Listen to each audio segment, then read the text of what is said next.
Hello everyone, welcome to Flag Group of Education. Subscribe to our channel and don't forget to press the bell icon for our latest updates. Friends, आज के इस video में हम June month के third week के current affairs के बारे में डिस्कस करने वाले हैं। हमने इसमें सभी सिलेक्टेड क्वेश्चंस को लिया है जो आपके एग्जाम पॉइंट ऑफ व्यू से बहुत ही ज्यादा इंपॉर्टेंट है। तो चलिए स्टार्ट करते हैं। सबसे पहले बात करते हैं हमारे लास्ट वीक की क्विज की। तो हमने पहला क्वेश्चन पूछा था, द गोल्डन हैट्रिक पुस्तक के लेखक कौन है? तो इस पुस्तक को लिखा है बलवीर सिंह सीनियर ने। बी ऑप्शन इस क्वेश्चन का सही आंसर हो जाएगा। और हमारा सेकंड क्वेश्चन था, United Nations military gender advocate of the year award 2019 के लिए किसे चुना गया है? तो इसके लिए चुना गया है मेजर सुमन गवानी को। ए ऑप्शन इस क्वेश्चन का सही आंसर हो जाएगा। अब बात करते हैं हमारे आज के इस वीडियो की। तो हमारा आज का पहला क्वेश्चन है, institute for management development IMD के द्वारा जारी वर्ल्ड कॉम्पिटिटिवनेस इंडेक्स 2020 में भारत किस पायदान पर है? तो इस इंडेक्स में भारत 43वें पायदान पर है। सी ऑप्शन इस क्वेश्चन का सही आंसर हो जाएगा। आपको बता दें कि institute for management development IMD की स्थापना 1990 में की गई थी और ये लुसाने स्विट्जरलैंड में स्थित है। और बात करें वर्ल्ड कॉम्पिटिटिवनेस इंडेक्स 2020 की, तो इसमें फर्स्ट पोजीशन पर है सिंगापुर, सेकंड पोजीशन पर है डेनमार्क और थर्ड पोजीशन पर है स्विट्जरलैंड। पृथ्वी विज्ञान मंत्रालय MOES के द्वारा प्रकाशित पहले भारतीय क्षेत्रफल जलवायु परिवर्तन का आकलन के अनुसार 1976 से 2005 की अवधि की तुलना में 21वीं सदी के अंत तक भारत के औसत सतह वायु तापमान में कितनी वृद्धि हो सकती है? तो इस रिपोर्ट के अनुसार भारत के औसत सतह वायु तापमान में 4.4 डिग्री सेंटीग्रेड की वृद्धि हो सकती है। आपको बता दें कि इसके अंतर्गत सबसे खराब स्थिति को रिप्रेजेंटेटिव कंसंट्रेशन पाथवे RCP 8.5 के द्वारा परिभाषित किया गया है। RCP वातावरण में बढ़ते ग्रीन हाउस गैस उत्सर्जन के कारण 8.5 वाट प्रति वर्ग मीटर के एक विकिरणकारी बल की गणना करता है। World Day to Combat Desertification and Drought कब मनाया जाता है? तो यह दिवस मनाया जाता है 17 जून को। इस वर्ष इस दिवस की थीम फूड फीड फाइबर रखी गई है, जो भूमि और खपत के बीच संबंध को बताती है। संयुक्त राष्ट्र महासभा ने 1944 में इस दिवस को मनाने की घोषणा की थी। यह दिवस जलवायु परिवर्तन के कारण बढ़ते मरुस्थलीकरण, कृषि योग्य भूमि एवं उत्पादकता में गिरावट और बढ़ते सूखे के प्रति जागरूकता पैदा करने और खाद्य उत्पादन के सतत उपभोग को बढ़ावा देने के लिए मनाया जाता है। सीपरी ईयर बुक 2020 का संबंध निम्न में से किस क्षेत्र से है? तो इस बुक का संबंध है हथियार नियंत्रण, शांति और अंतर्राष्ट्रीय सुरक्षा से। यह रिपोर्ट स्वीडन स्थित अंतर्राष्ट्रीय संस्थान Stockholm International Peace Research Institute यानी SIPRI के द्वारा जारी की गई है। इस रिपोर्ट के अनुसार चीन और पाकिस्तान दोनों देशों के पास भारत की तुलना में ज्यादा परमाणु हथियार हैं। निम्न में से किस राज्य में रज पर्व नामक त्यौहार मनाया जाता है? तो यह त्यौहार मनाया जाता है उड़ीसा राज्य में। ऐसी धार्मिक मान्यता है कि जिस दिन सूर्य मिथुन राशि में प्रवेश करता है उस दिन से वर्षा ऋतु का आगमन होता है, जिसे मिथुन संक्रांति कहा जाता है। यह त्यौहार मिथुन संक्रांति से प्रारंभ होकर 4 दिनों तक चलता है। इन 4 दिनों में अच्छी बारिश और खेती के लिए धरती माता की पूजा की जाती है। भारत हाल ही में global partnership on artificial intelligence में संस्थापक सदस्य के रूप में शामिल हुआ है। निम्न में से कौन सा देश इसके सदस्य देशों में शामिल नहीं है? तो इसके सदस्य देशों में शामिल नहीं है China. B option correct answer हो जाएगा। और बात करें GPAI के सदस्य देशों की, तो इसमें India, USA, UK, Europe, Australia, Canada, France, Germany, Italy, Japan, Mexico, New Zealand, Republic of Korea और सिंगापुर जैसे देश शामिल हैं। International day of family remittance कब मनाया जाता है? तो यह दिवस मनाया जाता है 16 जून को और यह जो दिवस है वो यूनाइटेड नेशंस के द्वारा मनाया जाता है, जिसकी शुरुआत 2015 में की गई थी। वर्ल्ड इन्वेस्टमेंट रिपोर्ट किस संस्था के द्वारा जारी की जाती है? तो यह रिपोर्ट जारी की जाती है UNCTAD यानी United Nations conference on trade and development के द्वारा।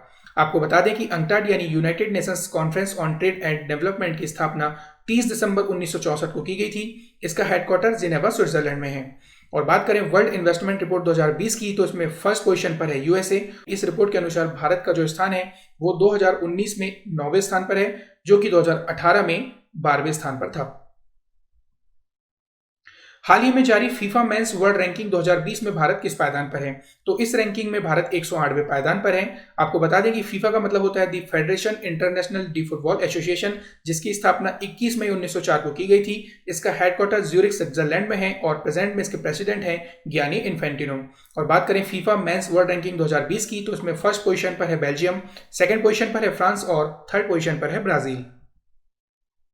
किस राज्य की सरकार ने कोविड-19 के प्रसार को रोकने के लिए घर घर निगरानी नामक ऐप लॉन्च किया है? तो यह ऐप लॉन्च किया है पंजाब की सरकार ने। आपको बता दें कि इस पहल के अंतर्गत आशा कार्यकर्ताओं और सामुदायिक स्वयंसेवकों को शामिल किया गया है, जो घर घर जाकर कोरोना वायरस के शुरुआती लक्षणों की जांच करेंगे। इस पहल से राज्य को अपनी कोविड-19 नियंत्रण राजनीति को आगे बढ़ाने के लिए एक अत्यंत महत्वपूर्ण डेटाबेस तैयार करने में मदद मिलेगी।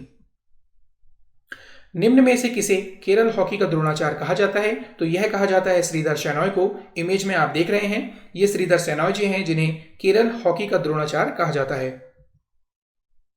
हाल ही में किस खिलाड़ी को राजीव गांधी खेल रत्न पुरस्कार के लिए नॉमिनेट किया गया है? तो इस पुरस्कार के लिए नॉमिनेट किया गया है हिमा दास को। और आपको बता दें कि हिमा दास का संबंध जो है असम से है।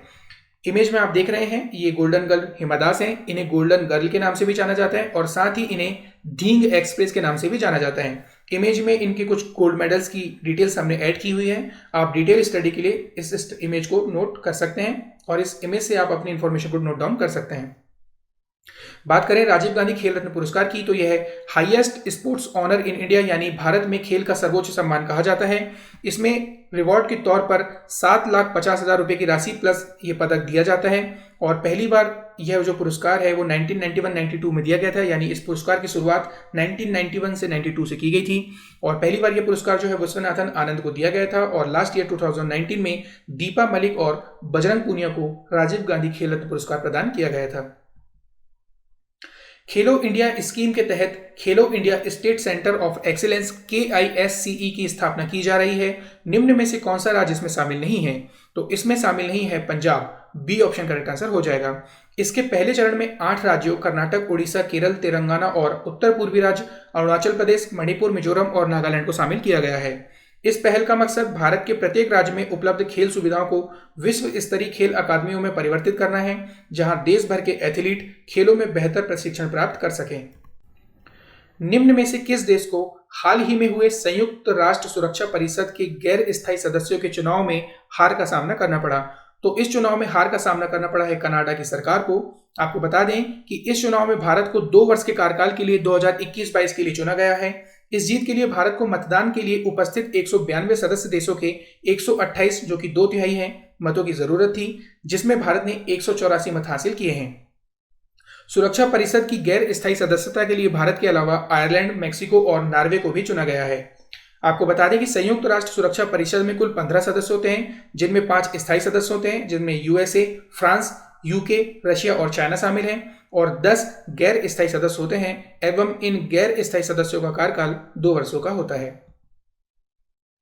केंद्र सरकार ने प्रवासी कामगारों और ग्रामीण नागरिकों के लिए गरीब कल्याण रोजगार अभियान को प्रारंभ करने का निर्णय लिया है। इस योजना की शुरुआत किस राज्य से की जाएगी? तो इस योजना की शुरुआत बिहार राज्य से की जाएगी। आपको बता दें कि इस अभियान की शुरुआत 20 जून को प्रधानमंत्री नरेंद्र मोदी के द्वारा बिहार के खगड़िया जिले के तेलीहार गांव से की जाएगी। यह अभियान 50,000 करोड़ रुपए के फंड से 125 दिनों तक चलाया जाएगा। इस अभियान के लिए बिहार, उत्तर प्रदेश, मध्य प्रदेश, राजस्थान, झारखंड और उड़ीसा राज्यों को चुना गया है। हाल ही में पेन्ना नदी के तट पर रेत खनन के दौरान सदियों पुराने नागेश्वर स्वामी मंदिर का पता चला है। पेन्ना नदी का संबंध किन राज्यों से है? तो इस नदी का संबंध है कर्नाटक और आंध्र प्रदेश राज्यों से। आपको बता दें कि आंध्र प्रदेश के नेल्लोर जिले में पेन्ना नदी के तट पर सदियों पुराने नागेश्वर स्वामी मंदिर का पता चला है। जैसा कि आप इमेज में देख रहे हैं, यह है नागेश्वर स्वामी मंदिर, जिसका हाल ही में पता चला है।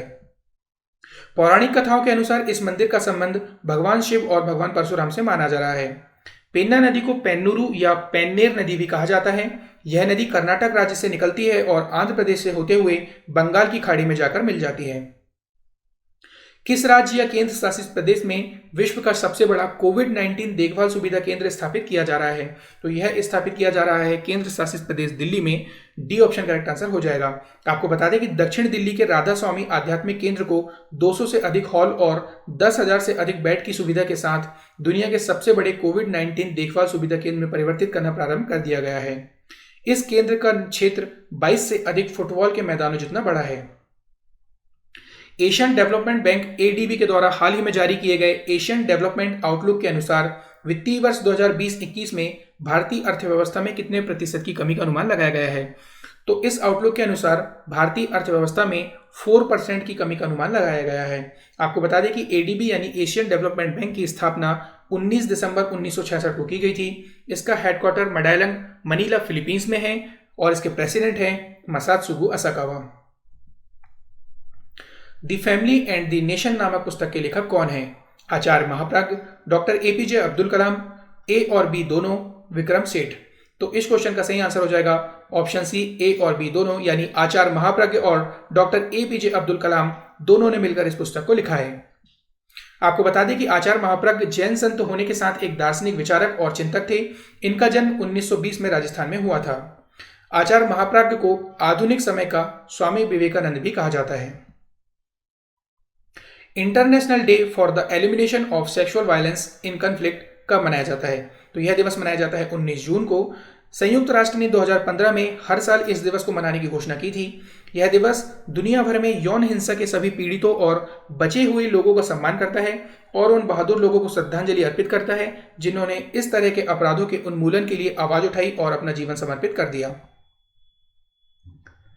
निम्न में से कौन सा देश 4th Asian youth para games 2021 की मेजबानी करेगा? तो इसकी मेजबानी करेगा बहरीन। डी ऑप्शन इस क्वेश्चन का सही आंसर हो जाएगा। हाल ही में बीसीसीआई लोकपाल का कार्यकाल 1 साल के लिए बढ़ाया गया है। इनका नाम क्या है? तो इनका नाम है जस्टिस डी के जैन और बीसीसीआई लोकपाल पर नियुक्त होने वाले यह पहले व्यक्ति भी हैं। आपको बता दें कि बीसीसीआई ने board of control for cricket in India की स्थापना दिसंबर 1928 में की गई थी। इसका हेडक्वार्टर मुंबई में है और प्रेजेंट में इसके प्रेसिडेंट है सौरभ गांगुली, वाइस प्रेसिडेंट है महिमा वर्मा और इसके सेक्रेटरी हैं जय शाह। हाल ही में 75वें संयुक्त राष्ट्र महासभा अध्यक्ष के रूप में किसे चुना गया है? तो यह चुना गया है वोल्कर वोजगिर को और आपको बता दें कि वोल्कर वोजगिर इस पद पर नियुक्त होने वाले पहले टर्किश सिटीजन भी हैं। विश्व का पहला क्वांटम कम्युनिकेशन सैटेलाइट मिकियास किस देश से संबंधित है? तो इस सैटेलाइट का संबंध है चाइना से। आपको बता दें कि यह सैटेलाइट चीन के द्वारा सन 2016 में लॉन्च किया गया था। यह सैटेलाइट संचार माध्यम को सुरक्षित बनाने और सूचनाओं की गोपनीयता को सुरक्षित करने के लिए क्वांटम एन्क्रिप्शन पद्धति का प्रयोग करता है। इस सैटेलाइट के द्वारा सुरक्षित संचार लिंक स्थापित करने के लिए प्रकाश कणों यानी फोटॉन्स का उपयोग किया जाता है। विश्व शरणार्थी दिवस यानी वर्ल्ड रिफ्यूजी डे कब मनाया जाता है? तो यह दिवस मनाया जाता है 20 जून को। वैश्विक स्तर पर इस दिवस को मनाने की शुरुआत 20 जून 2001 से की गई थी। इस वर्ष के लिए इस दिवस की थीम है एवरी एक्शन काउंट्स। अंतरराष्ट्रीय योग दिवस यानी इंटरनेशनल डे ऑफ योगा कब मनाया जाता है? तो यह दिवस मनाया जाता है 21 जून को। इस वर्ष इस दिवस की थीम है yoga for health, yoga at home. प्रतिवर्ष 21 जून को यह दिवस मनाया जाता है क्योंकि 21 जून वर्ष का सबसे लंबा दिन होता है।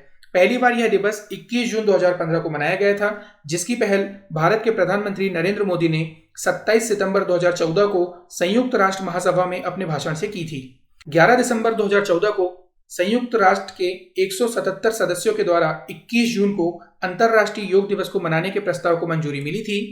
इस प्रस्ताव को 90 दिन के अंदर पूर्ण बहुमत से पारित किया गया था, जो संयुक्त राष्ट्र संघ में किसी भी दिवस के प्रस्ताव के लिए सबसे कम समय है। तो ये जो लास्ट वाला पॉइंट है ये बहुत ही ज्यादा इंपॉर्टेंट हो जाता है। इस पॉइंट को आप अच्छे से नोट डाउन कर लें, ये आपके एग्जाम के लिए बहुत ही ज्यादा इंपॉर्टेंट है। अब बात करते हैं हमारे क्विज ऑफ दिस वीक की। तो हमारा पहला क्वेश्चन है, आईआरसीटीसी की तीसरी प्राइवेट ट्रेन किन 2 स्टेशनों के बीच चलाई गई? ऑप्शन ए इंदौर से प्रयागराज, ऑप्शन बी इंदौर से वाराणसी, ऑप्शन सी दिल्ली से अमृतसर या ऑप्शन डी दिल्ली से लखनऊ। और हमारा सेकंड क्वेश्चन है, प्रधानमंत्री नरेंद्र मोदी को King Hamad Order of the Renaissance award किस देश के द्वारा प्रदान किया गया है? Option A Maldives, option B UAE, option C Bahrain या ऑप्शन डी सऊदी अरब। आज के इस वीडियो में हमने जून मंथ के 3rd वीक के करंट अफेयर्स के बारे में डिस्कस किया। आई होप कि यह वीडियो आपके लिए काफी हेल्पफुल साबित हो गया। आप इस वीडियो को अपने फ्रेंड्स के साथ भी शेयर कर दें ताकि वे भी इसका लाभ ले सकें। आपको हमारे इस वीडियो की पीडीएफ की लिंक हमारे इसी वीडियो के डिस्क्रिप्शन बॉक्स में मिल जाएगी। आप वहां से जाकर हमारे इस वीडियो की पीडीएफ को डाउनलोड कर सकते हैं या फिर आप हमारे टेलीग्राम चैनल को ज्वाइन कर भी इसकी पीडीएफ डाउनलोड कर सकते हैं। और यदि आपको हमारे प्रीवियस वीडियोस की पीडीएफ चाहिए तो वो भी आप हमारे टेलीग्राम चैनल को ज्वाइन कर वहां से डाउनलोड कर सकते हैं। सो गाइस, आई होप कि आपको हमारे वीडियो काफी पसंद आया होगा और आपके लिए काफी हेल्पफुल भी साबित होगा। सो जल्दी से हमारे इस वीडियो को लाइक करें, शेयर करें और यदि अभी तक आपने हमारे चैनल को सब्सक्राइब नहीं किया है तो हमारे इस चैनल को सब्सक्राइब कर लें और साथ ही बेल आइकन को प्रेस कर दें, जिससे कि आपको हमारे लेटेस्ट वीडियो की नोटिफिकेशन सबसे पहले मिल सके। Thanks for watching the video.